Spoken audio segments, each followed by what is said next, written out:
Welcome. These are some of my favorite moments and running thoughts on Star Trek Strange New Worlds, Season 2, Episode 10. Battelle Captain's Log?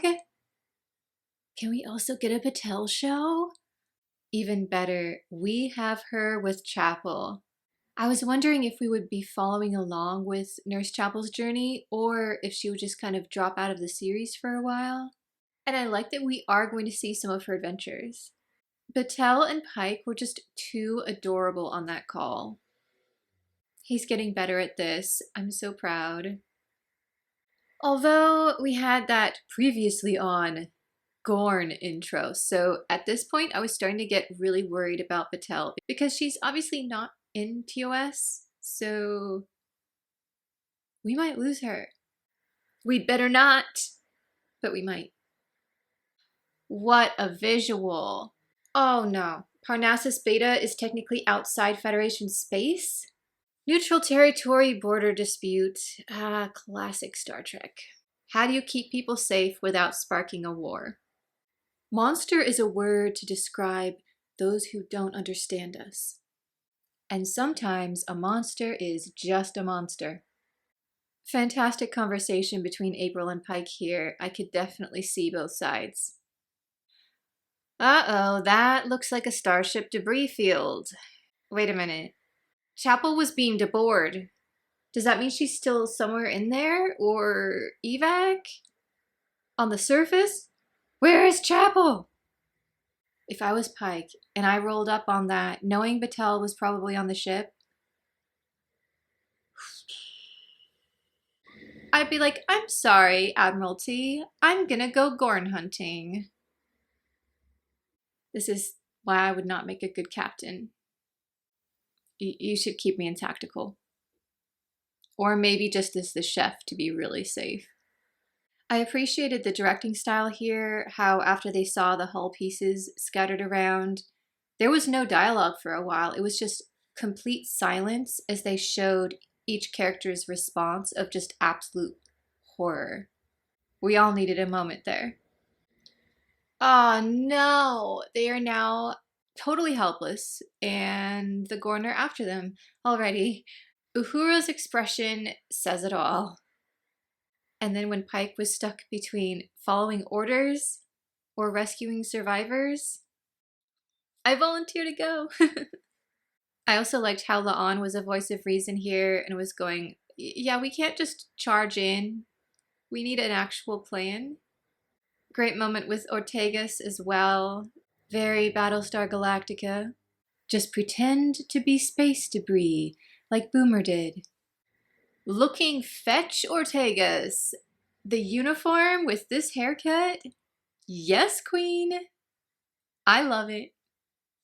And here the Klingon War came in a bit handy because Ortegas was totally used to doing these kinds of crazy maneuvers of, all right, we're going to just go straight down to the planet with no maneuvering thrusters.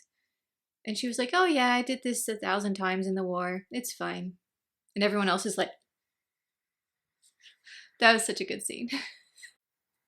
I would never tell you not to hope. Lovely sentiment from Una here about the search for Chapel. She was so kind to Spock, knowing what he was going through. It looked hungry. If that's true, then there's no food left. That was a chilling moment. I get why their uniforms light up, but also, isn't that kind of adding a target? Aren't the Gorn sensitive to light? I would want to turn that off when I'm hiding. And sure enough, a few minutes later, they turned their combat uniform lights off. But I was like, why didn't you do that when hiding from the other Gorn? I guess it was just one and not as much of a threat? The minute I heard chittering, I would have been like, turn that off! Wonderful horror movie vibes to this episode here. I also liked the pieces back on the ship, like the Uhura and Pelia scene. When Uhura's like, I had an idea. And Pelia's like, I'm busy, okay? I don't have time to deal with communications right now. And Uhura's like, I know, it's a really crazy idea, but...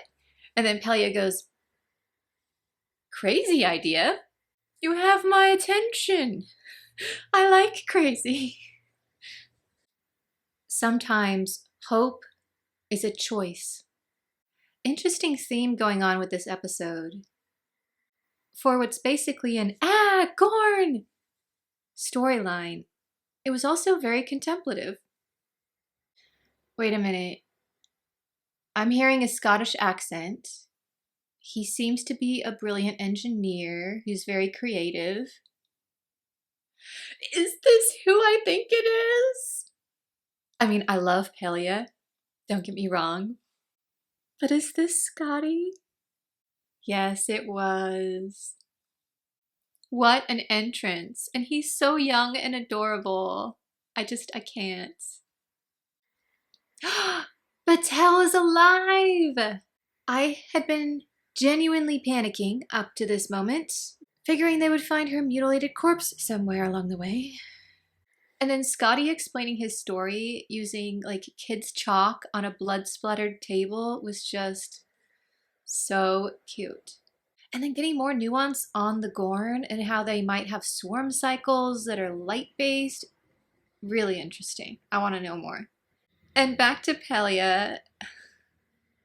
Her relationship with Una is so interesting because they kind of have a teacher-student, but also Una's technically in charge and giving orders.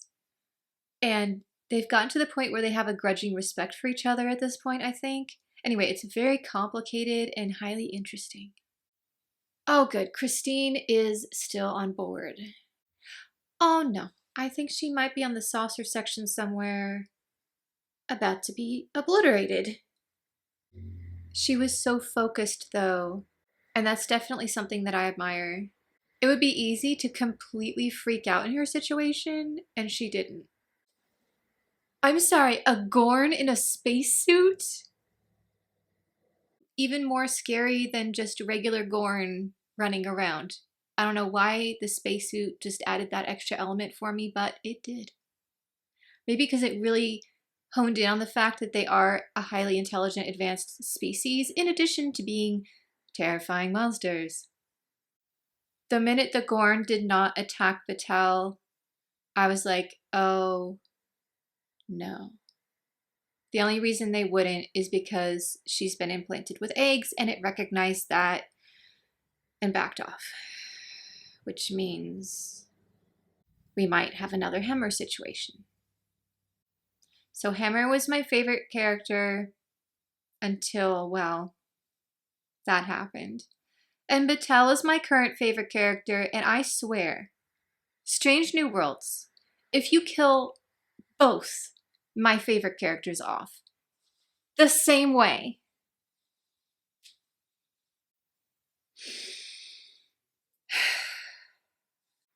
I really liked how she had no hesitation once it all came out and was like, I'm not going to endanger your crew.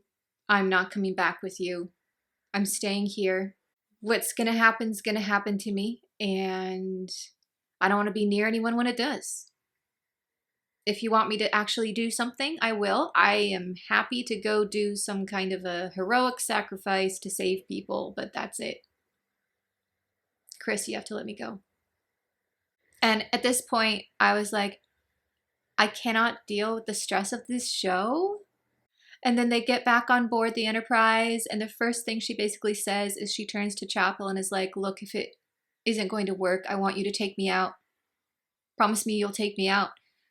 And I'm just like, Battelle, stop. I already am so stressed.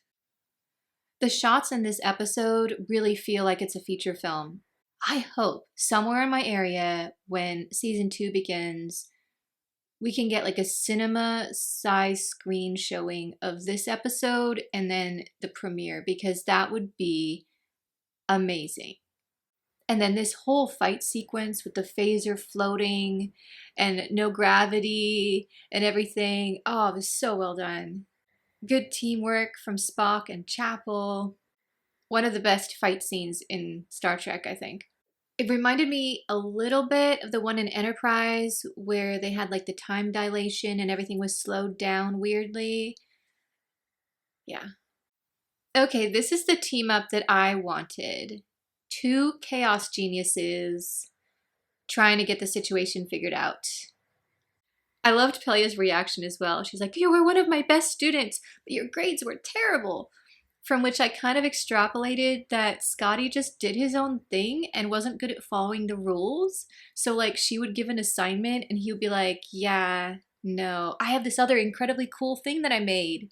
And Pelia would be like, "Scotty, that's amazing, but also not what I asked for." And now I want a show that's like young Scotty and Pelia, like at Starfleet Academy. Can we get that show? Or even like a Star Trek short? Oh no, things are getting worse.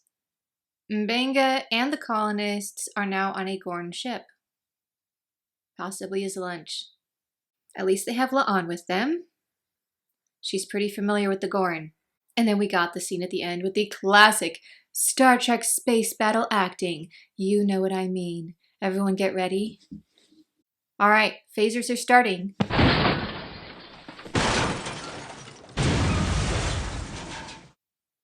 It was at this moment that Pike and I both realized this story would not be resolved in one episode. And it's time to tactically retreat until next season. Yeah. It's a cliffhanger. I was immediately so here for it because it gave me incredible nostalgic TNG vibes. I remember as a kid, there was a church we happened to be going at the time, and the pastor was a huge Trekkie.